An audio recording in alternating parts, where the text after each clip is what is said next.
The message for today are, as you see, what are the gates of hell? And who are the gatekeepers? I've been in the church all my life. I'm 52 years old. And all my life I have been in the church. I never was a street person. Only time I was really out of the church is when I was in the Marines. And even then, I took it with me. I've heard about the gates of hell because it's in the Bible, the phrase.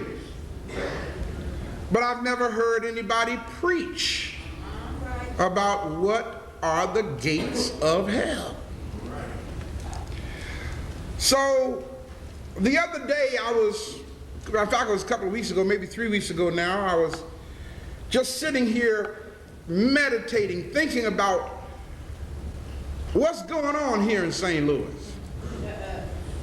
I was thinking about the environment of this place. I was thinking about the complacency here. I was thinking about the apathy here. I was thinking about the seemingly lack of oomph by many of our people here, and how stuff happens here and it seems like nobody cares. And while I was sitting there, it hit me, like, I know what the problem is. I'm in one of the gates of hell. Captain Muhammad, I tell you, I said, man, it hit me today what the problem is. I am in one of the gates of hell, and it's okay. It helps me further understand why I'm here. There's a verse in the biblical text that describes the critical state of resistance and opposition that confronts not just this movement, any liberation movement. What does that mean? Understand, brothers and sisters, if people are not free, it's because something or someone put them in a condition of enslavement. You follow what I'm saying? That's not something that happens easily. It takes strategy, it takes planning, it takes money, it even takes blood to put a people into captivity. Then comes along a person or a movement or an act of God or a move of God to set people free from the enslavement that they have been put into. Well, the powers that be are going to all out retaliate against anything or anyone that would set free the people that they put in bondage. In this verse of the Bible, a metaphorical black nationalist revolutionary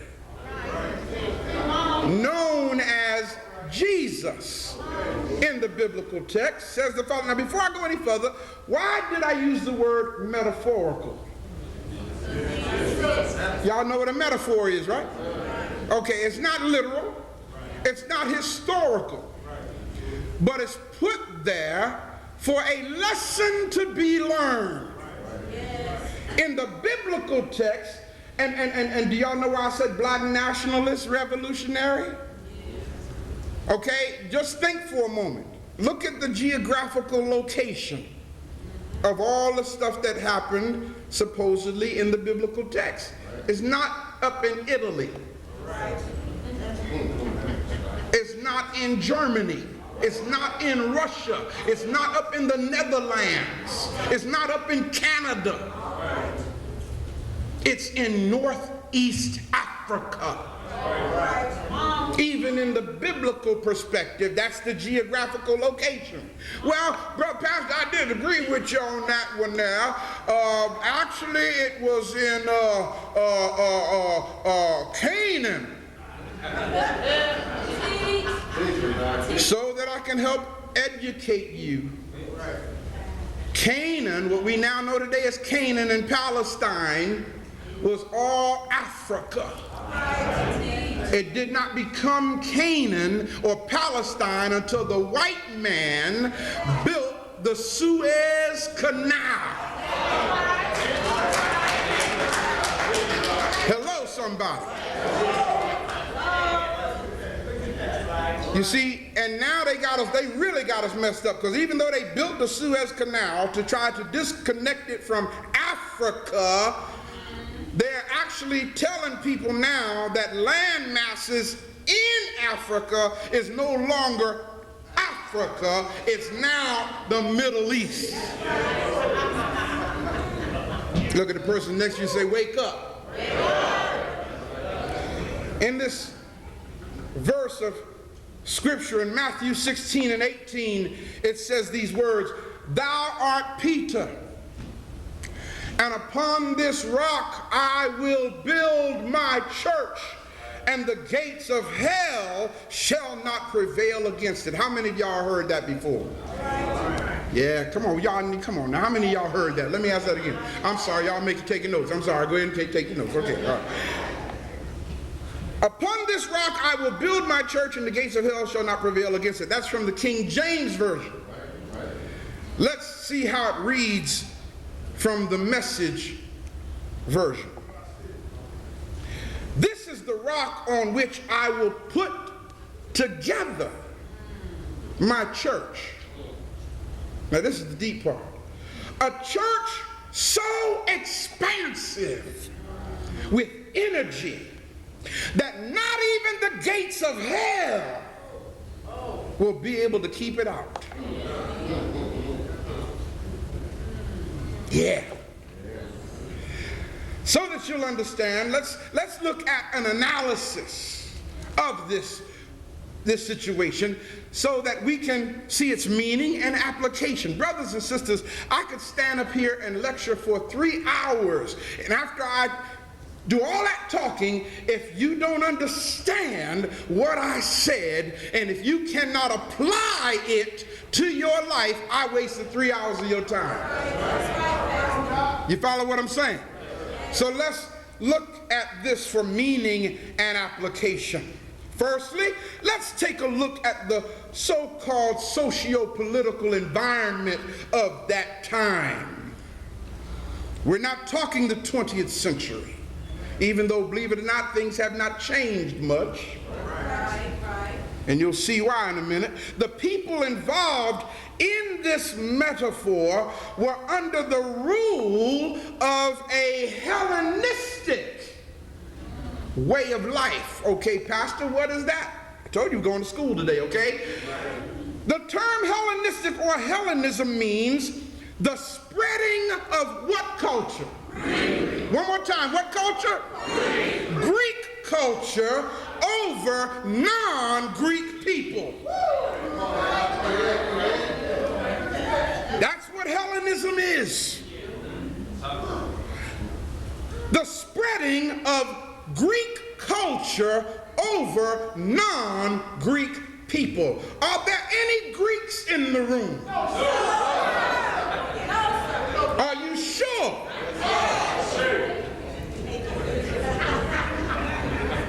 All right, I want to be sure that you know that you ain't a Greek. Now, what's really deep about it, some of y'all said, no, I ain't no Greek, but I'm a Gentile. Not realizing you just called yourself the same thing. Secondly, the people, the targeted group of people here had been deculturalized. Now, remember I just said about application? Right. All right? Y'all are non-Greeks. We as black people have been deculturalized. This is true. We have been Europeanized.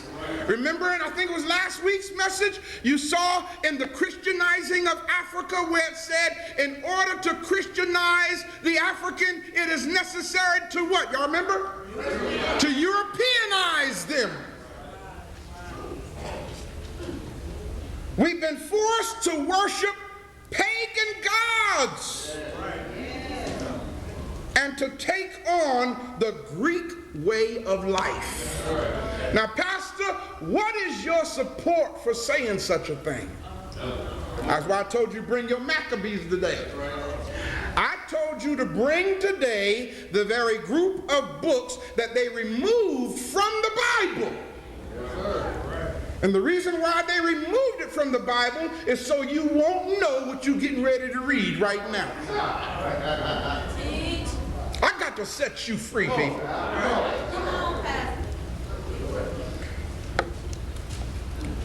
And Maccabees, first Maccabees.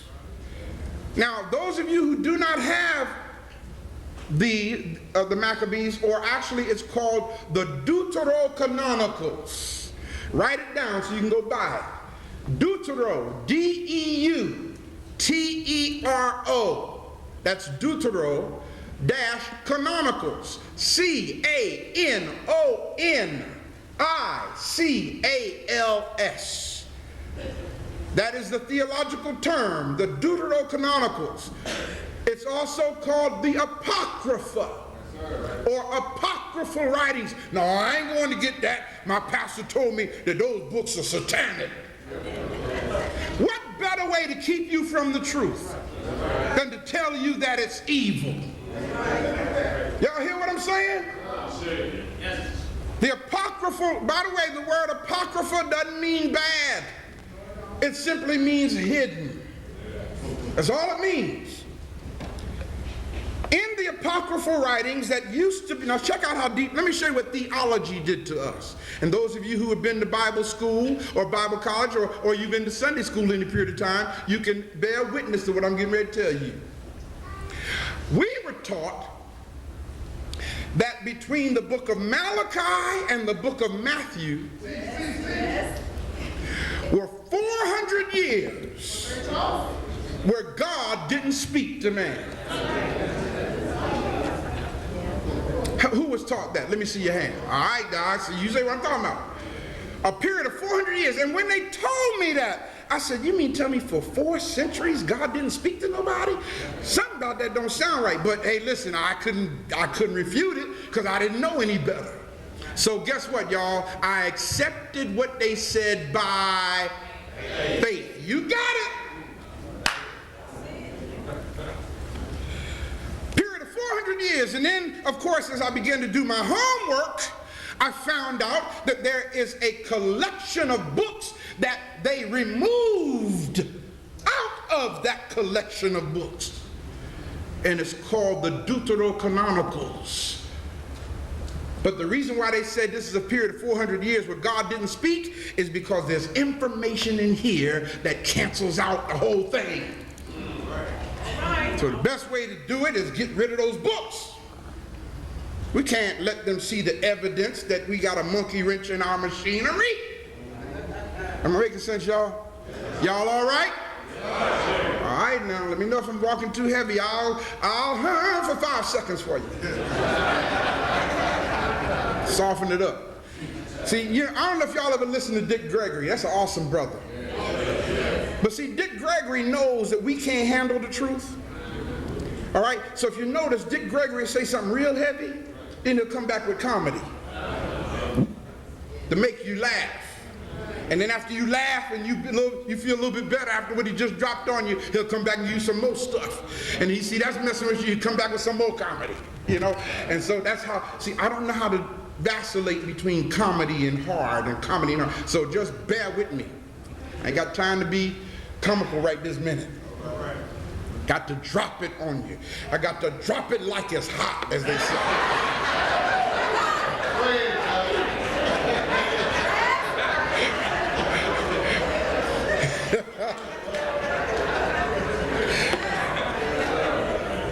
Maccabees, the first chapter, and I'm going to read very quickly quickly through this for the sake of time, because this is a lot of the text of the Maccabees. Anyone have First Maccabees? You can follow along with me in your Bible. It may be a slightly different version, okay? But here's what it says. First verse. After Alexander, son of Philip the Macedonian. Stop right there. Look at the person next to you and say, that's the first reason why they took this out of the Bible. What you saying, Pastor? What you saying? If they had left this in the biblical text, it would have created a problem. You know why? Because we are talking now history, not religion. We're talking historical fact right now. See, and this is the only passage of the collection of the biblical text that can be ruled as historical fact. Alexander and a few others that we talk about, Darius and Antiochus Epiphanes and Jason and Onias, all of these people actually existed. So that's a monkey wrench in the machinery, because nobody else in the biblical text historically existed. So it doesn't match. So they had to remove this from the biblical text. How many of y'all seen the movie Alexander? They've been playing that thing like crazy too. All right. After Alexander, son of Philip the Macedonian, who came from the land of Kittim, had defeated Darius, king of the Persians and the Medes, he succeeded him as king. Second verse. He fought many battles, conquered strongholds, and put to death the kings of the earth. Third verse. He advanced to the ends of the earth and plundered many nations. And they even show that in the movie, okay? When the earth became quiet before him, or when he conquered everything that was in sight, he was exalted or got beside himself, and his heart was lifted up. Fourth verse. He gathered a very strong army and ruled over countries, nations, and princes, and they became tributary to him. Fifth verse. After this, he fell sick and perceived that he was dying. Right? If you saw the movie, you saw all that. Sixth verse. So he summoned his most honored officers who had been brought up with him from youth, and divided his kingdom among them while he was still alive. Seventh verse.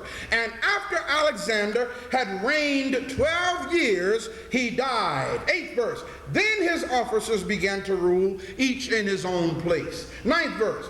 They all put on crowns after his death, and so did their sons after them for many years. Now check out this part, y'all. And they caused many evils on the earth. This is history I'm reading now. 10th verse. From them came forth a sinful root. Everybody say Antiochus Epiphanes. Remember that name. Son of Antiochus the king. He had been a hostage in Rome. He began to reign in the 137th year of the kingdom of the Greeks, which we say is somewhere around, that's what CA circa stands for, 195 BCE. Almost 2 centuries BCE. Now, that don't mean before Christ, y'all. It means before the common era. Okay? Now, how do you come up with 195, Pastor Ray? Because if you know your history, you know that Alexander the Greek, not the Great, Alexander the Greek invaded Africa in 332 BCE. Am I making sense, family? Y'all all right? Y'all don't mind going to school with me now, do you? Come on. Y'all ain't gonna fail this course. If you subtract 137 years from 332 BCE, you come up with 195 BCE. 11th verse. In those days, now here's where it starts getting deep, y'all. You say, okay, what has that got to do with us? Here it is. You're talking about the Greek invasion of Africa. Everybody say the Greek invasion, of Africa. Yes. Now, here you got this dude, almost 2 centuries later, ruling Africans. You have Africans who knew their past, who wanted to be faithful to the teachings of their ancestors and the way they were raised. But just like in everything else, you will have a group of sellouts. It says, in those days, lawless men came forth from Israel. Now, why did I put Africa there? In the text it says Israel, and that's because this was written by Jews. Because if you get my lecture on the illegitimacy of a people called the Jews, you'll see that before the 6th century AD, there were no Jews. So if there were no Jews before the 6th century AD, then what people is this talking about? It's talking about the Northeast African people. Y'all with me? These sellout Africans misled many, saying, read what they said in quote. What did it say? Let us go and make a covenant with the Gentiles. Am I making it up? Who got the Maccabees? Can y'all bear witness what I'm saying? Is it there? Let us go. Some of your readings may say, let us come to terms with the Gentiles or with the heathen. Y'all getting this? Yes. Why? For since we separated from them, since we're trying to maintain our identity as Africans, since we're trying to hold on to who we are, many evils have come upon us.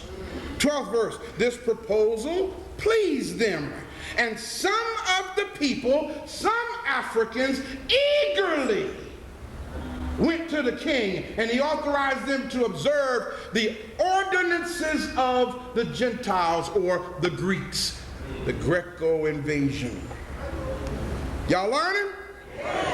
All right. When you leave out of here today, I want you to say, I learned something today. Whether I liked it or not, I learned something today. Right. 14th verse, so they built a gymnasium in Jerusalem according to Gentile custom. Check this 15th verse out now. And these Africans removed the marks of circumcision and abandoned their holy ways. Isn't it there in your text?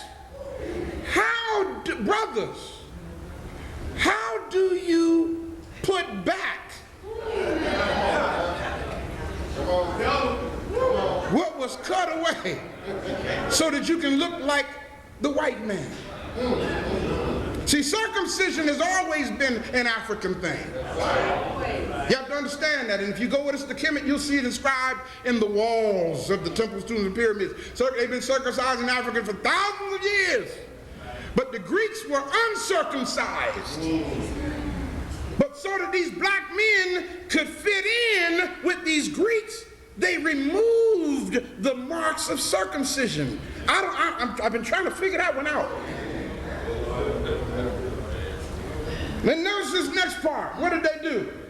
They joined, which actually means intermarried with the Gentiles and sold themselves to do evil. Now we're talking miscegenation. This is when the defiling of melanin began in Africa. 41st verse. Jump down to 41st verse. Then the king wrote to his whole kingdom and said what? That all people should be one people. Multiculturalism. That's what you want to call it today, okay? Now here's what's deep about it. The king wrote and said all people should be one people. What does that mean? Do you really mean that we should be one, or what you're really saying is you want everybody to take on Greek ways?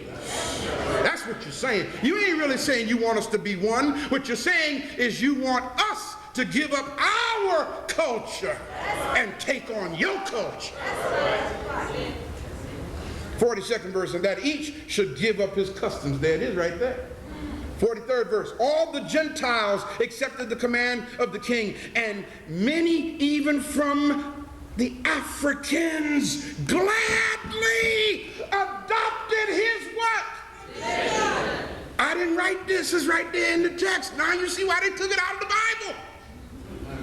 It tells you what happened. A religion of the Greeks that was forced upon us for the sake of peace, for the sake of getting, can't we all just get along?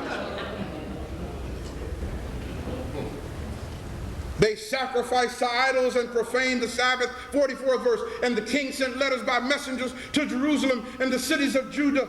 He directed them to follow customs that were strange to them.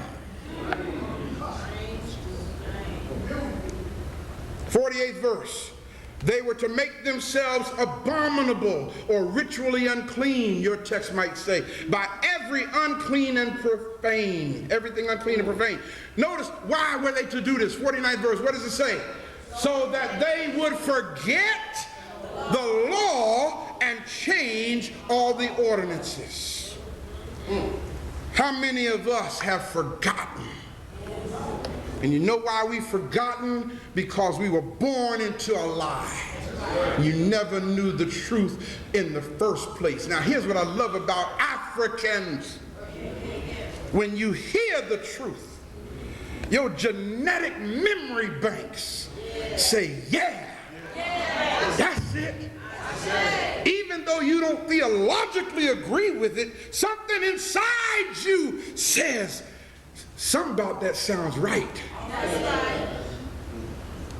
But notice the 50th verse, for the sake of control. And whoever does not obey the command of the king shall die.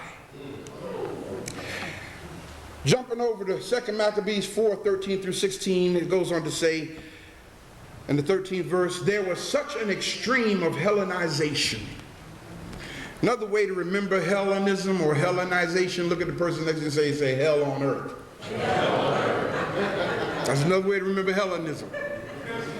There was such an extreme of Hellenization, and increase in the adoption of foreign ways. 14th verse, that the priest, y'all hear?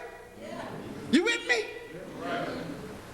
These Africans adopted the Gentile ways so deeply that the preachers were no longer intent upon their service at the altar. Now, of course, that's I just changed around, call it the priest. When I was, what you saying, Pastor? I'm saying that the people whom God has called to be the messengers of truth got so concerned with being in good with the Greek powers and the politicians that they forsook their responsibility to take a stand for righteousness. And it actually says in the 15th verse that the priest, disdaining or forsaking the honors or traditions prized by their ancestors, they began to put the highest value upon Greek forms of prestige. And guess what, y'all? I see it and I encounter it every day. Black people who esteem European values higher and above African values. Can I get a witness? Here's the result though, 16th verse. For this reason, because they took on Greek ways, and then to top it off, the ministers were so programmed to preach Greek theology that the ministers became the ¡1 instruments in the powerlessness of their own people. For this reason, Y'all see, can y'all see the application of it? Because if you can't see the application, it's meaningless. For this reason, heavy disaster overtook them. And those Greeks whose ways of living they admired and wished to imitate completely became their enemies and punished them. He who fails to remember history is doomed to repeat it. It happened once.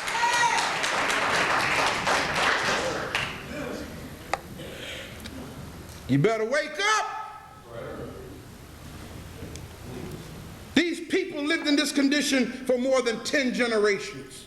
How long? 10. For more than 10 generations. Now, so, Pastor, what does that mean? It means that generation number 1, who first began to experience this Greek invasion, they resisted it. Generation number 2 resisted it. Generation number 3, the resistance wasn't quite as strong. Generation number 4, the resistance was even less. By the time it got to generation number 7 and 8, there was no resistance to the Greek way of life at all. And by the time we got to the 10th generation, Africans were more Greek than the Greeks. Y'all follow what I'm saying, people? Now again, that's back almost 2 centuries BCE. We're talking over 2,000 years ago. So if by 195 BCE there was no more resistance hardly to the Greek way of life, how you think we're doing now?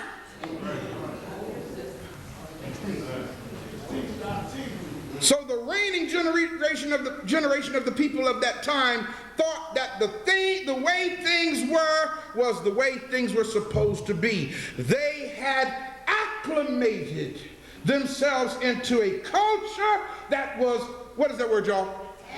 Antithetical. For those who don't know what it means adverse and hostile. Antithetical to their own culture. This resulted in extreme degradation and self-destruction. Here's why we're in the shape we're in, folk. Am I making sense, people? I'm trying to get you to see this with every ounce of blood and energy that I have.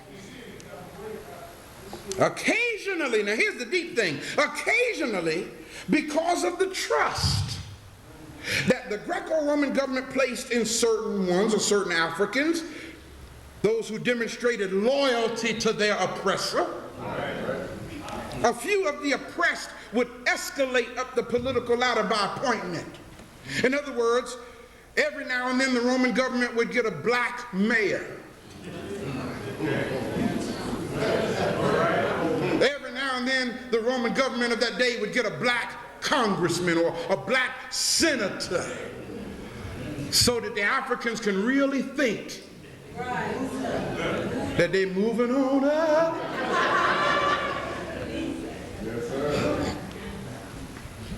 It blows my mind how the city council of our major cities today are almost 90% African. But the government of the city is 100% European. Something's wrong with that. Y'all ain't hearing what I'm saying. Come on. Well, within this Hellenistic society, those are called Nicodemuses. Y'all been taught to call them Nicodemus. Everybody say Nicodemus. Y'all know who Nicodemus was in the Bible? In the Bible, Nicodemus was the metaphorical representative of a black person who has been appointed to be a ruler over his own people for the oppressor. That's what the word Nicodemus means. It means a ruler of the people for the oppressor. And if you look in the Bible, it says there was a man named Nicodemus, a ruler of the people, who came to Jesus by night. By night, punk.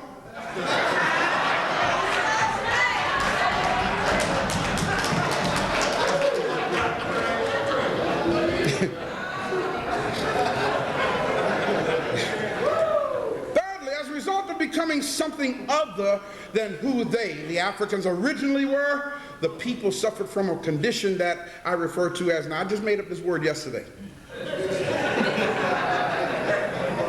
Just made it up yesterday. But you know what I've come to realize, brothers and sisters, and I don't say this to boast. I got 2 doctorate degrees. And the white folk who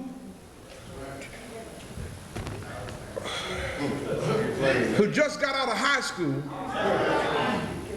can put a dictionary together, call it Webster's, and it becomes your vernacular of communication, then this black man who has their requirements in academia ought to be able to put together a word. Y'all hear what I'm saying? So I made up this word. I didn't really make it up. I put it together from 2 words. I refer to this as necromanumatosis. Necromanumatosis. Everybody said necromanumatosis. Next time you go to a church where they're trying to make you speak in tongues, just stand there and say necromanumatosis.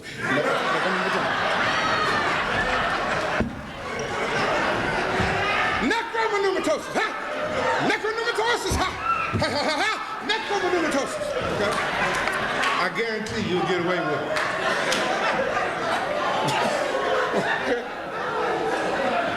Yeah, buddy.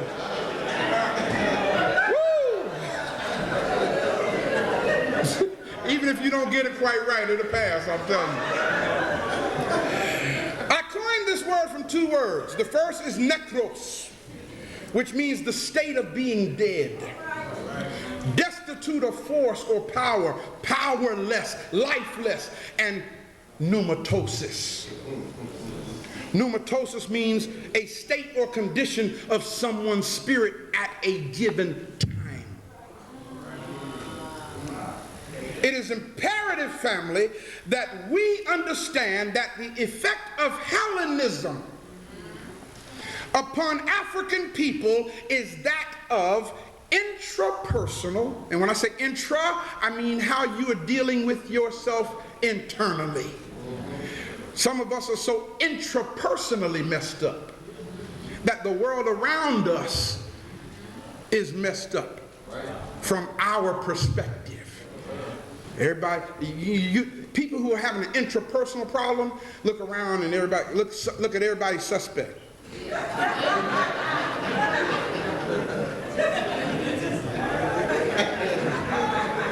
What you looking at? That's a person who had an internal problem. Domestic and political mayhem, resulting in a chaotic social environment characterized by disorder. See the application. By disorder, broken families, criminal activity, political corruption, self and other destruction. History bears record repeatedly that whenever a people, a community, or a society reaches such a point of disorder and imbalance, and this is what I love about God, God always sends a messenger to those people, or to that community, or to that society with a clear message as to their state of affairs. And that's why the messenger that God sends cannot afford to allow him or herself to become contaminated with politics. You can't do it and stay free to say what God told you to say. Read this with me. Now, loud as you can. What does it say? When God sends a messenger to a people, it is only because the condition of those people is reaching or already in a critical state. Stop right there and think about it. That's what the Bible means when it says, they that are sick are the ones that need a physician. Read the next line. What does it say? God sends messengers into hell to set the captive free. I love my assignment. What are the gates of hell? That's what you want to know. Come on, man. Come on. Gates, let's do it etymologically. Let's break it down for you. It comes from the root pule, that's how it's pronounced. It means the access or entrance into any place or environment or realm. Made for the purpose of doing what? Keeping out anything that will threaten the stability of that environment. Y'all got that? When the Bible says, and the gates of hell shall not prevail against the ecclesia. We've all been raised to think that that means that the messengers and the demons of hell are going to attack the church. That's how we've heard it, isn't it? Hell, from Hades, means the place of the dead. I'm reminded of The Sixth Sense now. I see dead people. Only thing is, they don't know they're dead. That's the heaviest line in that movie, man. Who are the gatekeepers? Come on now. The gatekeepers are those who are charged with the responsibility of guarding the gates from penetration by those who would threaten the place that the gates were set up to protect. Well, Pastor Still, who is that? They are to see to it that no one and nothing enters into or passes through those gates. Therefore, guess y'all thought I was going to say somebody's name, didn't you? Anyone who would protect and defend the lie is a gatekeeper. Anyone who would protect and defend a program that was given to us by the oppressor to keep us in hell is a gatekeeper. Anyone who would protect and defend and ward off those who are trying to set our people free from the realm that they're maintained in the necromantic state are the gatekeepers. Now I'm going to drop something heavy on you. Gatekeeper might be your mama.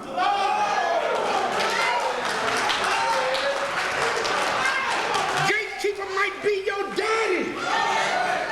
A gatekeeper might be your best friend. A gatekeeper might be your pastor. If they are defending the lie, y'all hear me? I got some people I love dearly, but they're gatekeepers of the gates of hell. Don't mean I love them any less. It means I understand my assignment more. Don't mean we can't be friends. Just understand, I'm going to try to get you fired. That's all. Most of the times when ministers refer to Matthew 16:18, they misappropriate its meaning and make it say, see, that's what's deep. They make it say that the Christian church, and whenever they talk about churches, they always mean Christian church. In fact, I got a phone call just yesterday telling me that there was something on the news in New York about a religion in St. Louis that ain't preaching Christianity. I said, y'all must have dreamed that one. But that ain't even newsworthy. You know? the Christian church will never be overcome by Satan or evil. That's not what that verse says. They claim that the Christian church will endure no matter what evil might come against it. And that's what I thought that verse meant. I used to preach that. You ain't got nothing to worry about. For the Lord said, upon this rock I'll build my church, and the gates of hell shall not prevail against it. That's not what it means. Now, all you got to do is think. Look at the person next to you and say, think. Think. Just a little bit of critical thinking will reveal to you that this verse could not mean that, because number one, there was no Christian church at that time. Look at the person next to you and say, the Jesus of the Bible wasn't a Christian. Now, I don't mean to be offensive today. Please understand that. But I am a physician. And I realize that sometimes the only way I can help you is hurt you. But understand here, feel my heart. I don't mean to cause you pain. I'm trying to set you free. There was no Christian church at that time, and the Jesus of the Bible was a Jew. So if you say you're a follower of Jesus, then go practice Judaism. If you really want to keep it right. Nor was that the intent of this metaphorical liberator. He wasn't trying to start a church. In fact, when you understand, it says the word church, we're going to see it in a moment, comes from the word ecclesia. Write it down. E-K-K-L-E-S-I-A. Ecclesia, that's what it comes from. Which means called out ones. It ain't got nothing to do with religion. There are many items that one might use in battle. Swords, guns, catapults, missiles, gates, tanks, moat. Y'all know what a moat is? Yes, as like a body of water that surrounds the fortress, etc. Some are offensive weapons used primarily to attack one's enemy. Some are defensive weapons used to defend oneself from an enemy's attack. Swords and guns are what kind of weapons? Offensive weapons. Thank you. Moats around the perimeter is a defensive weapon. It is designed to keep the enemy from getting to us. What kind of weapon is a gate? That's right. It's a defensive weapon. As a part of a wall, it is primarily a defensive weapon, even though it can be open to let out the offensive forces. A gate keeps attackers out. Right. See this? A gate keeps attackers out.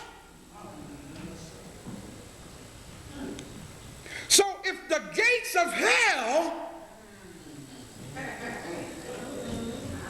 cannot prevail or prevent the church from doing its assignment, then that must mean that the church will mount a successful offense against the powers of evil. Now don't get too carried away, because you need to be clear on what the word church means. All right. There it is, ecclesia. So we can be assured. See, every now and then, remember I did the message, mission is possible? Yes. Every now and then, y'all, when I run into dedicated ignorance, sometimes I feel like I'm going up against a steel wall, not even a brick wall, a steel wall. A gate. But ecclesia, those who have been called out for a particular purpose or a movement, will prevail over all adverse circumstances. Those who are hiding behind the gates of ignorance, those who are hiding behind this gate called racism, those who are hiding behind this gate called injustice, and then you got sellout gatekeepers protecting in their program, what it's saying is, no matter how much they try to maintain that environment, it's coming down. That's why God sends the messenger into hell to set the captive free. The church, ecclesia, will overcome anything the devil may raise in defense against it. In other words, it is not merely that the church or the movement, that's what church means, will endure, but more positively that it will overtake what hell seeks to keep from it. Don't give up. Focus. Look at the person next to you, say focus. Now what are you focusing on? Look at the person next to you, say my assignment. You've heard me say this before, I say it again. In the Marines, in the military, you have something called an MOS. MOS is the acronym which means your military occupational specialty. What is your MOS? In the service, they want to know that. You got to know what your MOS is, because if your MOS is to be infantry, you ain't got no business in the kitchen. And if your MOS is being a cook, you sure ain't got no business on the battlefield. You follow what I'm saying? You have to know what your MOS is in the military. Well, guess what, y'all? In this liberation warfare, it's an LOS.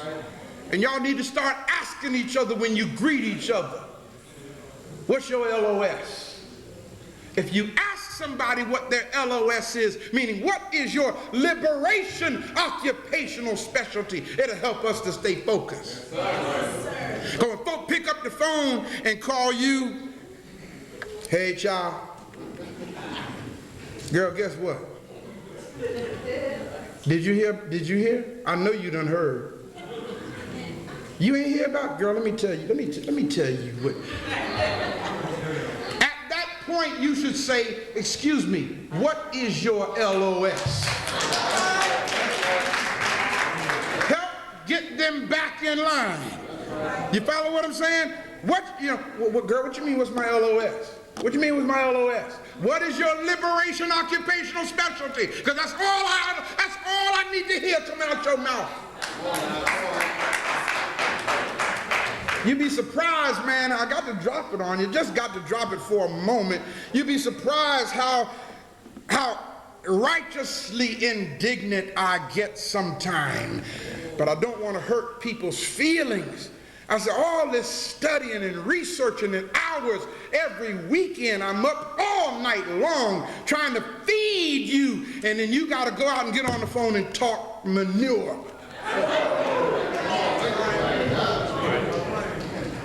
I'm trying to be nice.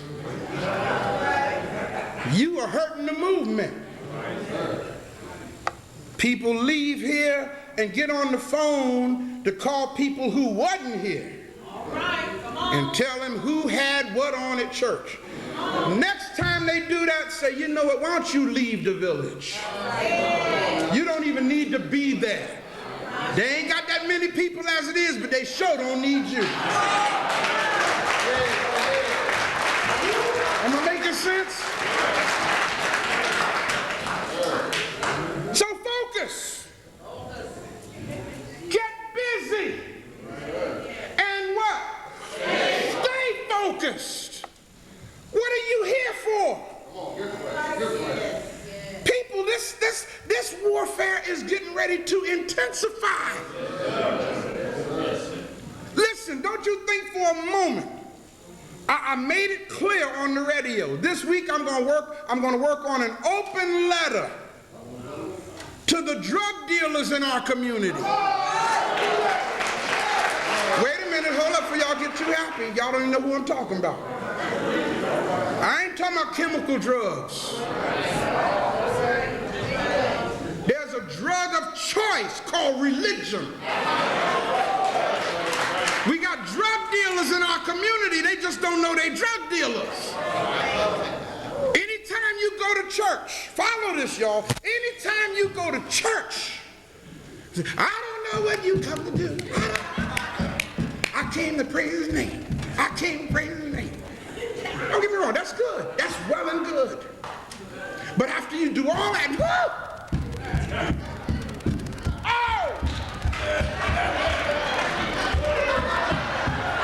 after you do all that and leave, and you just as ignorant as you were before you came through the door, you just got a fix. That's all you got. And the drug dealer standing up there with a robe on.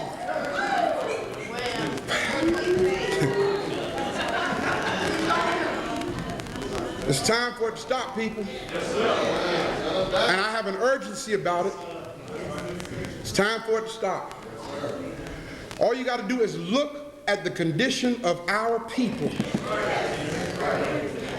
Brother, grab that magazine right quick for me off my desk.